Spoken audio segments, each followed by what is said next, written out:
আসসালামু আলাইকুম ভিউয়ার্স, সীমান্তের উপরে মিয়ানমারে যত সংঘর্ষই হোক তার আঁচ করতে দেওয়া হবে না এদেশের মাটিতে। সেজন্য বাংলাদেশ মিয়ানমার সীমান্ত জুড়ে সর্বোচ্চ সতর্ক অবস্থায় রয়েছে বর্ডার গার্ড বাংলাদেশ।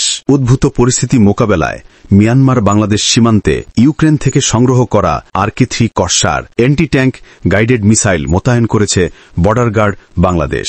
চলতি মাসে এ ধরনের আরও এক batch anti tank guided missile সংগ্রহের টেন্ডার দিয়েছে বিজিবি। ইউক্রেনে নির্মিত RK-3 কর্সার ATGM সর্বপ্রথম 2013 সালে সার্ভিসে আসে। এটি মূলত একটি laser guided anti tank guided missile, যেগুলো high explosive anti tank warhead বহন করতে পারে। এই মিসাইলটিকে অ্যান্টি আর্মর, অ্যান্টি পার্সোনাল এবং অ্যান্টি বঙ্কার রোলে ব্যবহার করা যায়। মিসাইলগুলো ম্যান পোর্টেবল হয়, সহজে বহন করা যায় এবং মিসাইলগুলো 2.5 কিলোমিটার দূর পর্যন্ত যে কোনো মুভেবল টার্গেটও সহজে হিট করতে পারবে। মিসাইলটি লেজার গাইডেড বিধায় এটি জ্যাম করা প্রায় অসম্ভব। এছাড়া টেকনাফ সীমান্ত আধুনিক অস্ত্র আর জলযান নিয়ে কৌশলে বিজিবি মোতায়েন রয়েছে দ্রুতগতি সম্পন্ন এয়ারবোর্ড।